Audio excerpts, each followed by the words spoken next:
ओम नमो भगवते वासुदेवाय नमः। नमस्कार बंधुगण आपण मानकु आम यूट्यूब चैनल को स्वागत। आज आम आपण मानकु कहबू 9 और 10 तारिखर दिनटी आपणकर किपरि साब्यस्त हेबो, केउ प्रकार ए दुई दिन को आपण प्लानिंग करिवे, ए दुई दिनर स्थिति आपणकर किपरि रहिबो, ता सहित जदि आम विशेष भाव में आपको कहबू केउ सब जिनिस रे आपणको फायदा हेबो, केउ सब जिनिस रे आपणको सावधानियता अवलंबन करबा को पड़िबो, आपणकर लव लाइफ किपरि रहिबो, क्यारियर किपरि रहिबो, बिजनेस आउ व्यापार किपरि रहिबो, ता सहित स्वास्थ्यर महत्वपूर्ण इनफॉरमेशन मध्ये आमे आपण मानकु देबू। आउ ए वीडियो शेष रे आमे आपण मानकु किछि उपाय विषय मध्ये कहबू, जहा द्वारा आपण ए दिन को आहुरी अधिक शुभ और मंगलदायक साब्यस्त करि परिबे। तेणु आगो को वीडियो आरंभ करबा पूर्व आमर आपनकु रिक्वेस्ट कि जदि आपण आमर ए चैनल ले नुआ करी आछंती तो चैनल को सब्सक्राइब करंतु, सांगरे नोटिफिकेशन बेल को मध्य ऑन करंतु, जहा द्वारा समय समय सह नुआ नुआ वीडियो रो नोटिफिकेशन आपनकु मिल जिवो। तो आसंतु जानिबा किपरि रहिबो आपनक पई विशेष रूप रे 9 और 10 तारिखर दिन। जदि सबुठार प्रथमे कहबा कि ए दिन रे कोन आपनक पई विशेष रूप रे पॉजिटिव रहिबा पई जाउछि, जदि आमे आपण माननकु कहबू कि ए दिन रे प्रकृति आपनकु भरपूर साथ प्रदान करिवो, कौनसी लाभदायक एवं महत्वपूर्ण समाचार मिलिबा कारणरू आपण निजको आत्मबल एवं भावनात्मक रूप से बहुत ही अधिक सशक्त अनुभव करिवे। अटकी थिबा कार्य को पूरा करबा पई जदि कहिबा आपण पूरा परिश्रम करिवे, ए दिन आपणक पई बहुत ही लाभदायक दिन विशेष रूप से सिद्ध हेबो। ए दिन कौनसी महत्वपूर्ण समाचार आपणको अवश्य मिलिबो, आर्थिक समस्या सुधुरिबो, अटकी थिबा कौनसी जमी बाड़ी संबंधित कार्य रे आपणको सफलता मिलिबार विशेष रूप से जोग बनुछि। कौनसी पुराणा मित्रंक द्वारा साक्षात हेबा कारणरू मन आपणकर बहुत प्रसन्न रहिबो।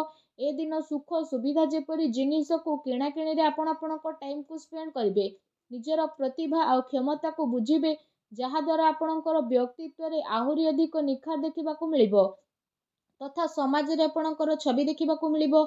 ए दिन व्यस्ततापूर्ण रहिबो, कामर बहुत ही अधिक बोझ रहिबो, किंतु सफलता मिलिबा द्वारा थकापणा आपणको आदो हेबो नाही, उत्साह मध्य आपणकर बनिकी रहिबो। घरे बंधु बांधवक आगमन द्वारा मौज मजलिस रे आपणकर टाइम को स्पेंड करिवे। निजर योजना को सफल बनैबारे ए दिन आपणक पई बहुत ही उत्तम रहिबो। काफी लंबा टाइम रु विशेष रूप से चली आसुथबा कौनसी प्रॉब्लम रु विशेष रूप से आपणको मुक्ति मिलिबो, जहा द्वारा आपण निजको चिंता मुक्त अनुभव मध्य करिवे। किंतु आर्थिक मामला विषय जदि कहबा ठोस आ महत्वपूर्ण निर्णय आपणक पई लाभदायक सिद्ध हेबो। समयर चाल आपणक सपक्ष रे रहिबो, एहार आपण बहुत भरपूर उपयोग करंतु।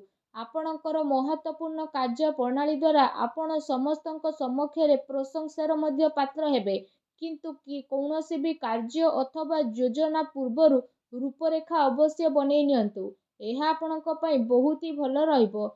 अनेक प्रकार सफलता ए दिन रे आपणको अवश्य ही प्राप्त हेबाकू जाउछि। ता सहित आसंतु जानिबा ए दिन रे आपणको पई कोन नेगेटिव रहिबो। निजर क्रोध एवं तर्तर जेपरि स्वभाव उपरे आपण नियंत्रण रखंतु। कौनसी संबंधी बा पड़ोसी सहित वाद विवाद जेपरि स्थिति आपणकर उत्पन्न होई पारे, ठीक हेबो कि निजर कार्य उपरे आपण ध्यान दियंतु। अन्यर अजथा खर्च को नजरअंदाज करंतु। मनरे कौनसी भूल बुझामणा जेपरि आशंका हेबार विशेष रूप से संभावना बनुछि। निज स्वभाव रे नियंत्रण रखंतु, कारण केबे केबे आपणकर क्रोधपूर्ण बाणी अन्य को आहत करि देई थाए। एहा सहित संबंध रे मध्य आपणकर कटुता आसी थाए। आयर संसाधन रे जदि कहबा आपणकर स्थिति बदलिबो, किंतु खर्च मध्य आपणकर बढ़िबो। सेति पई निजर बजेट अनुसार खर्च करंतु। किछि अस्वस्थता मध्य आपण अनुभव करिवे, किंतु आपणकर कॉन्फिडेंस आपणको एक्टिव बनेकी रखिबो। एहा सहित अन्य कारणरू जदि कहबा कौनसी प्रकार धनहानि मध्य आपणकर होई पारे। चाचा घर लोकंक द्वारा आपणक संपर्क खराब हेबाकू दियंतु नाही। एहा द्वारा अकारण रे आपणकर चिंता उत्पन्न होई पारे। किछि प्रतिद्वंदी जलनार भावनार सहित आपणक पई किछि नकारात्मक वातावरण मध्य उत्पन्न करिवे, एवं कौनसी कथा को नहीं लड़ाई झगड़ा मध्य आपणकर होई पारे, किंतु टिके सावधानियता आपणको प्रॉब्लम रु मुक्ति पहुंचाइबो। घरर बड़ वृद्धंकर अवहेला आदौ करंतु नहीं। केबे केबे भूल बुझामणा एवं अलस्वामी कारणरू जदि कहबा ଆପଣଙ୍କର ବନୁଥିବା କାର୍ଯ୍ୟରେ ରୋକାବଟ ମଧ୍ୟ ଆସିପାରେ। ଏହା ସହିତ ନିଜ ବିଚାରରେ ମଧ୍ୟ ଲଚିଲାପଣ ରଖନ୍ତୁ। ଏହା ଆପଣଙ୍କ ପାଇଁ ବହୁତ ହି ଭଲ ରହିବ। ଆସନ୍ତୁ ଜାଣିବା ଏ ଦିନରେ ଆପଣଙ୍କର ଲଭ୍ ଲାଇଫ୍ କିପରି ରହିବ। ବିବାହିତ ଜୀବନରେ ସାମଞ୍ଜସ୍ୟ ଆପଣଙ୍କର ରହିବ। ମନୋରଞ୍ଜନ ସମ୍ବନ୍ଧିତ କାର୍ଯ୍ୟରେ ସମୟ ବ୍ୟତୀତ ହେବା ଦ୍ୱାରା ପରିବାରରେ ହାସ ପରିହାସରେ ଖୁସିର ମାହୋଲ ରହିବ। ପାରିବାରିକ ବାତାବରଣ ଏ ଦିନରେ ଆପଣଙ୍କର ସୁଖଦପୂର୍ଣ୍ଣ ରହିବ। ପ୍ରେମ ସମ୍ବନ୍ଧରେ ମଧ୍ୟ ପ୍ରଗାଢ଼ତା ଆସିବ। ରୋମାଣ୍ଟିକ ମାହୋଲ ମଧ୍ୟ ରହିବ। ନିକଟ ସମ୍ବନ୍ଧୀଙ୍କ ଦ୍ୱାରା ଆପଣ ଡିନରରେ ଯିବାର ମଧ୍ୟ ପ୍ରୋଗ୍ରାମ ବନେଇ ପାରନ୍ତି। କାଫି ସମୟ ପରେ ଆପଣ ଘରୁ ବାହାରିବା ଏବଂ ଲୋକଙ୍କ ସହ ମିଳାମିଶି କରିବା ଖୁସି ଆପଣଙ୍କୁ ବିଶେଷ ରୂପରେ ପ୍ରଦାନ କରିବ। ପାରିବାରିକ ବାତାବରଣ ଖୁସି ଭରା ରହିବ।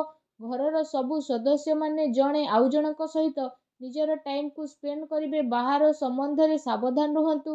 ଏହାଦ୍ୱାରା ମାନହାନି ହେବାର ମଧ୍ୟ ସମ୍ଭାବନା ରହିଛି। ପରିବାରର ବ୍ୟକ୍ତି ଆପଣଙ୍କୁ କିଛି କଥା କହିପାରନ୍ତି। ତା ସହିତ କାମର ବ୍ୟସ୍ତତା ଦ୍ୱାରା ଆପଣ ପରିବାରକୁ ଟାଇମ ଦେଇପାରିବେ ନାହିଁ। ସେଥିପାଇଁ ଆପଣ ସେସବୁ ପାଇଁ କିଛି ଟାଇମ ଅବଶ୍ୟ ବାହାର କରିଦିଅନ୍ତୁ। ପାରିବାରିକ ସମ୍ବନ୍ଧରେ କିଛି ଟାଇମରୁ ଚାଲି ଆସୁଥିବା ଚିନ୍ତାକୁ ସାଙ୍ଗରେ ବସିକି ଆପଣ ସୁଲଝେଇବାରେ ସଫଳ ହେବେ। ତା ସହିତ ଘରର ବାତାବରଣ ପୁନଃ ସୁଖଦପୂର୍ଣ୍ଣ ଏବଂ ମଧୁରମୟ ରହିବ। ଆସନ୍ତୁ ଜାଣିବା ଏ ଦିନରେ ଆପଣଙ୍କ ବ୍ୟବସାୟ କ୍ୟାରିୟର କିପରି ରହିବ। ଫ୍ରେଣ୍ଡସ୍, ଏ ଦିନରେ ବ୍ୟବସାୟରେ ପ୍ରଡକ୍ସନ ସମ୍ବନ୍ଧିତ କାର୍ଯ୍ୟରେ କମି ଆସିବା କାରଣରୁ ଚିନ୍ତା ଆପଣଙ୍କର ବଢ଼ିବ। କିନ୍ତୁ ଆପଣଙ୍କର ପେମେଣ୍ଟ ପାଇଁ ଆର୍ଥିକ ସ୍ଥିତି ଆପଣଙ୍କର ମଜବୁତ ମଧ୍ୟ ରହିବ। ସେଥିପାଇଁ ଆପଣଙ୍କୁ ଅଧିକ ଭାବିବାର ଆବଶ୍ୟକତା ନାହିଁ। ଉଚ୍ଚ ଅଧିକାରୀଙ୍କର ସହଯୋଗ ଆପଣଙ୍କ କାର୍ଯ୍ୟରେ ମନ ମୁତାବକ ସଫଳତା ପ୍ରଦାନ କରିବ। ଏହା ସହିତ କୌଣସି ବଡ଼ ଅର୍ଡର ମଧ୍ୟ ମିଳିବାର ବିଶେଷ ରୂପରେ ସମ୍ଭାବନା ବନୁଛି। ସରକାରୀ ସେବାୟତ ବ୍ୟକ୍ତିଙ୍କ ଉପରେ କାମର ଅଧିକ ବୋଝ ମଧ୍ୟ ରହିବ। ତା ସହିତ କାର୍ଯ୍ୟକ୍ଷେତ୍ରରେ କୌଣସି ବି ନିର୍ଣ୍ଣୟ ଆପଣ ଏକା ନିଅନ୍ତୁ ନାହିଁ। ବରଂ ଟିମ୍ ୱାର୍କ ବନେଇକି ଆପଣ କାମ କରନ୍ତୁ। ଏହା ଦ୍ୱାରା ବ୍ୟବସ୍ଥା ଆପଣଙ୍କର ଉତ୍ତମ ବନିକି ରହିବ। ଆର୍ଥିକ ମାମଲାରେ କାହା ଉପରେ ଅଧିକ ଭରସା କରନ୍ତୁ ନାହିଁ, ନା କୌଣସି ପ୍ରକାରର ସମଝୋତା କରନ୍ତୁ। ଫ୍ରେଣ୍ଡସ୍, ବ୍ୟବସାୟିକ କ୍ଷେତ୍ରରେ ଆପଣଙ୍କୁ ଆପଣଙ୍କ ପରିଶ୍ରମର ଅନୁରୂପ ବହୁତ ଭଲ ପରିଣାମ ମଧ୍ୟ ହାସିଲ ହେବ। ଏ ଦିନରେ ଆପଣଙ୍କୁ ଆପଣଙ୍କର ଭାଗ୍ୟର ଅଧିକ ସହଯୋଗ ମିଳିବ। ଚାକିରି କରୁଥିବା ବ୍ୟକ୍ତି କୌଣସି ସରକାରୀ ମାମଲାରେ ଫସି ମଧ୍ୟ ପାରନ୍ତି। ତେଣୁ ଆପଣ ସାବଧାନ ରୁହନ୍ତୁ। ବ୍ୟବସାୟିକ ପରିସ୍ଥିତି ଏ ଦିନରେ ଆପଣଙ୍କର ଅନୁକୂଳ ରହିବ। ଆପଣ ଆପଣଙ୍କର ପୁରା ଧ୍ୟାନ ବିଜନେସ୍ ଉପରେ କେନ୍ଦ୍ରିତ କରିବେ। କୌଣସି ବଡ଼ ଲୋକଙ୍କୁ ମିଳିବାର ସମ୍ଭାବନା ମଧ୍ୟ ରହିଛି। ବ୍ୟବସାୟିକ ଗତିବିଧି ସମ୍ବନ୍ଧିତ ଯୋଜନା ମଧ୍ୟ ଆପଣଙ୍କର କୌଣସି ବାହାର ବ୍ୟକ୍ତିଙ୍କ ସହ ସେୟାର କରନ୍ତୁ ନାହିଁ। କେହି ଏହାର ଅନୁଚିତ ଉପଯୋଗ ମଧ୍ୟ କରିପାରେ ଏବଂ ଅର୍ଡର ସମ୍ବନ୍ଧିତ ସବୁ କାର୍ଯ୍ୟରେ ସ୍ଥିତି ଆପଣଙ୍କର ବଦଳିବ। ଚାକିରି କରୁଥିବା ବ୍ୟକ୍ତିବିଶେଷଙ୍କ ପାଇଁ ଏ ଦିନ ବହୁତ ହି ଲାଭଦାୟକ ଦିନ ରହିବା ପାଇଁ ଯାଉଛି। ଫ୍ରେଣ୍ଡସ୍, ଚାକିରି ସମ୍ବନ୍ଧିତ ଯଦି କହିବା, ଏ ଦିନରେ ଆପଣଙ୍କୁ ବହୁତ ଅଧିକ ଖୁସି ଖବର ଅବଶ୍ୟ ହିଁ ପ୍ରାପ୍ତ ହେବ, ଯାହାଦ୍ୱାରା ଆପଣଙ୍କୁ କାଫି ଖୁସିର ଅନୁଭବ ହେବ। ଆସନ୍ତୁ ଜାଣିବା ଏ ଦିନରେ ଆପଣଙ୍କ ସ୍ୱାସ୍ଥ୍ୟ କିପରି ରହିବ। ଯଦି କହିବା ଗ୍ୟାସ୍ ଏସିଡିଟି ଦ୍ୱାରା ଆପଣଙ୍କୁ ପ୍ରୋବ୍ଲେମ ରହିବ। ଖାଦ୍ୟପେୟରେ ସଂଯମତା ରଖନ୍ତୁ। ବ୍ୟବସ୍ଥିତ ଦିନଚର୍ଯ୍ୟା ଆସିବାର ଅତି ଆବଶ୍ୟକତା ରହିଛି। ତା ସହିତ ସ୍ୱାସ୍ଥ୍ୟ ମୌସୁମୀ ପରିବର୍ତ୍ତନ କାରଣରୁ ଥକାପଣ ଆପଣଙ୍କୁ ବିଶେଷ ରୂପରେ ଅନୁଭବ ହେବ। କମଜୋରି ଅନୁଭବ ହେବ। ନିଜର ଇମ୍ୟୁନି ସିଷ୍ଟମକୁ ଷ୍ଟ୍ରଙ୍ଗ ରଖନ୍ତୁ। ଏହା ସହିତ ନିଜ ସ୍ୱାସ୍ଥ୍ୟକୁ ଆହୁରି ଅଧିକ ଭଲ ରଖିବା ପାଇଁ ଆପଣ ପ୍ରତ୍ୟେକ ଦିନ ଯୋଗ କରନ୍ତୁ, ବ୍ୟାୟାମ କରନ୍ତୁ, ସୁସ୍ଥ ରୁହନ୍ତୁ। ଆସନ୍ତୁ ଜାଣିବା ଏ ଦିନରେ ଆପଣଙ୍କ ପାଇଁ କ'ଣ ବିଶେଷ ଉପାୟ ରହିଛି। ଏ ଦିନରେ ଆପଣ ସ୍ନାନ ଆଦି ବିଶେଷ ଭାବରେ କରିସାରିବା ପରେ ବହୁତ ହି ସଚ୍ଚା ଦିଲରେ, ବହୁତ ହି ସଚ୍ଚା ଭାବରେ ଚାଉଳ ଏବଂ ଦୁଗ୍ଧର କ୍ଷୀର ବନାନ୍ତୁ। ସେଥିରେ ଆପଣ ଚିନି ବଦଳରେ ମିଶ୍ରି ମିଶାନ୍ତୁ। ଆଉ ତାପରେ ଆପଣ ସେ କ୍ଷୀରି ଯେତେବେଳେ ପ୍ରସ୍ତୁତ ହୋଇଯିବ, ତାକୁ ଭୋଗ ସବୁଠାରୁ ପ୍ରଥମେ ଆପଣ ମା ଲକ୍ଷ୍ମୀଙ୍କ ପାଖରେ ଲଗାନ୍ତୁ। ଏହାପରେ ସେ କ୍ଷୀରିକୁ ଆପଣ ଗରିବ ଲୋକଙ୍କ ଭିତରେ ବାଣ୍ଟି ଦିଅନ୍ତୁ। ଏପରି କରିବା ମାତ୍ରେ ହିଁ ମା ଲକ୍ଷ୍ମୀଙ୍କର କୃପା ଆପଣଙ୍କୁ ପ୍ରାପ୍ତି ହେବ। ଆଶା କରୁଛି ଆଜିର ଭିଡ଼ିଓଟି ଭଲ ଲାଗିଥିବ। ଭିଡ଼ିଓଟି ଭଲ ଲାଗିଥିଲେ ଭିଡ଼ିଓଟିକୁ ଲାଇକ୍ କରନ୍ତୁ। ଚ୍ୟାନେଲରେ ନୂଆ ଆସିଲେ ଚ୍ୟାନେଲକୁ ସବସ୍କ୍ରାଇବ୍ କରନ୍ତୁ। ଧନ୍ୟବାଦ।